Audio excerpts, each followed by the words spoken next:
हरे कृष्णा राधे राधे। बोलो भगवान श्री गणेश की जय। विघ्न हरता भगवान श्री गजानन महाराज की जय। दोस्तों, आज के इस वीडियो में हम सुनेंगे आषाढ़ कृष्ण पक्ष की गणेश चतुर्थी व्रत कथा, जिसे संकष्टी चतुर्थी के नाम से भी जाना जाता है। इस व्रत कथा के श्रवण मात्र से ही शत्रुओं पर विजय की प्राप्ति होती है, अचल राज्य और संपत्ति मिलती है।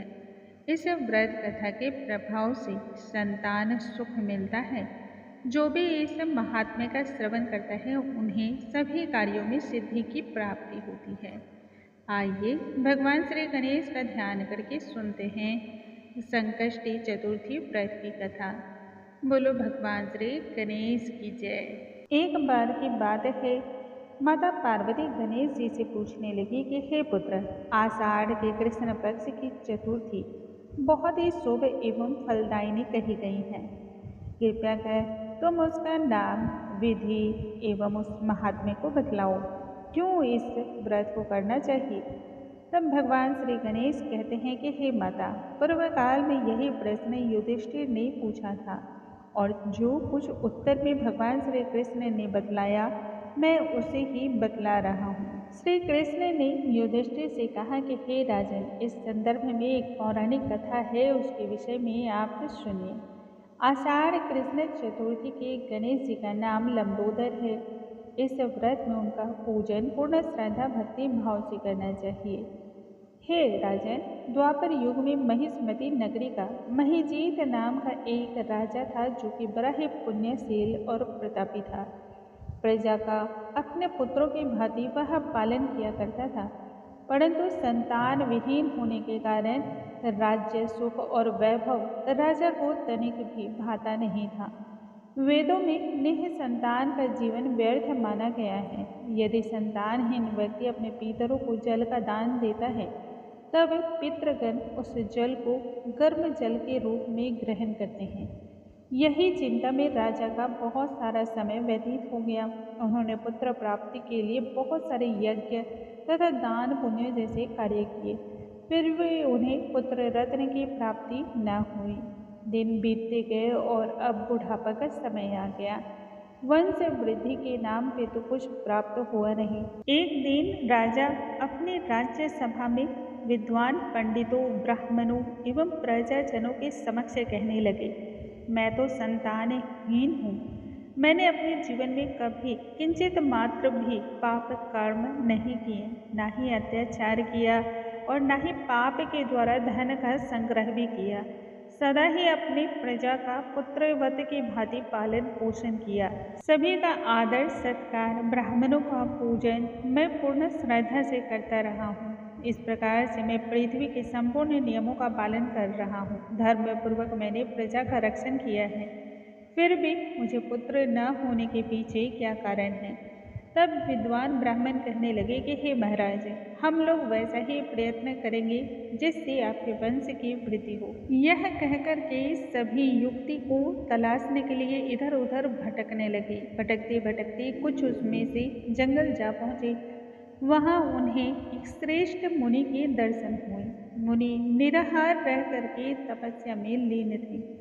ब्रह्मा जी के समान वे आत्मजित, क्रोधजित एवं सनातन धर्म का पालन करने वाले थे। उन ऋषि का नाम लोमेश ऋषि था। सभी ने ऋषि के दर्शन किए। ऋषि का तेज देखते ही बनता था।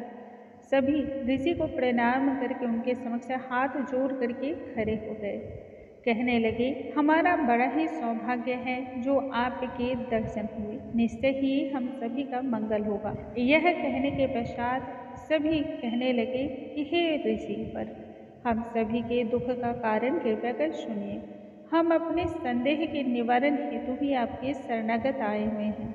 लोमेश ऋषि फिर कहने लगे कि हे सज्जनों, आप लोग यहाँ पर किस अभिप्राय से आए हैं? मुझसे मिलने का आपका प्रयोजन क्या है, वह निसंकोच कहें। निश्चय ही इसका कोई न कोई मार्ग भी होगा।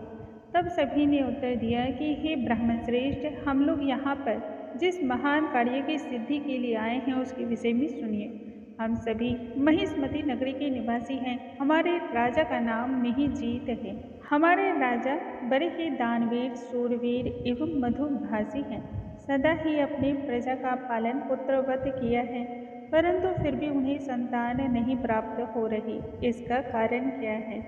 हे भगवान, माता पिता तो केवल जन्मदाता ही होते हैं, किंतु राजा ही वास्तव में पोषक भी होता है और संवर्धक भी। उसी राजा के निमित्त हम सभी आपके पास आए हैं। यदि संतान प्राप्ति की कोई युक्ति हो तो वह बतलाएं। ऋषि ने फिर ध्यान लगाया और ध्यान मग्न होने के पश्चात प्रजा को संबोधित करते हुए कहने लगे, हे ब्राह्मणों, मैं एक ऐसे उत्तम व्रत के विषय में बतला रहा हूँ जो कि निःसंतान को संतान देता है और निर्धनों को धन प्रदान करता है। यह संकट नाशन व्रत अति ही शुभ है। आषाढ़ कृष्ण चतुर्थी को एक दंत गजानन नामक गणेश की आराधना करें। विधि पूर्वक राजा व्रत करके श्रद्धा से पूर्ण होकर के ब्राह्मण को भोजन करावे, उन्हें वस्त्र तथा दक्षिणा दे करके उन्हें प्रसन्न करें। गणेश जी की कृपा से अवश्य ही पुत्र रत्न की प्राप्ति होगी। तब सभी लोगों ने ऋषि को दंडवत प्रणाम किया और नगरी को लौट आए तथा संपूर्ण विषय को राजा के समक्ष कह सुनाया। राजा ने इस उत्तम व्रत का पालन पूर्ण श्रद्धा भक्ति भाव से किया और फिर चतुर्थी का व्रत करने के पश्चात ब्राह्मणों को भोजन और वस्त्र आदि दान दिया। भगवान गणेश की कृपा से राजा की पत्नी सुलक्षणा ने एक सुंदर पुत्र को जन्म दिया। महाराज मिहिरजीत ने तब ब्राह्मणों को धन, रत्न तथा अन्य प्रकार के वस्त्र आदि देकर के उन्हें प्रसन्न किया। श्री कृष्ण आगे कहते हैं कि हे राजन, यह व्रत का प्रभाव ऐसा ही है कि जो व्यक्ति जिस मनोकामना को ध्यान में रख करके करता है उसके समस्त सांसारिक सुख प्राप्ति होती है। इसलिए इस उत्तम व्रत का पालन आप भी संपूर्ण विधि पूर्वक कीजिए। भगवान श्री गणेश की कृपा से आपकी भी सभी मनोकामनाएं पूर्ण होंगी, शत्रुओं का विनाश होगा, अचल राज्य के अधिकारी बनेंगे। हे युधिष्ठिर, जो भी इस व्रत को करता है वह चाहे ऋषि हो या फिर विद्वान, उन्हें एक ऐसे पुत्र पौत्र की प्राप्ति होती है जो सर्वगुण संपन्न होती है। जो भी भक्त भगवान श्री गणेश के इस महात्म्य का श्रवण करते हैं या अथवा किसी दूसरे को सुनाते हैं, उनके सभी कार्यों की सिद्धि होती है। बोलो भगवान श्री गणेश की जय, विघ्नहर्ता महाराज की जय। दोस्तों, आज के इस वीडियो में हमने सुना आषाढ़ के कृष्ण पक्ष की गणेश चतुर्थी व्रत की कथा। कल के वीडियो में हम पुनः मिलेंगे, तब तक के लिए नमस्कार। हरे कृष्णा, राधे राधे।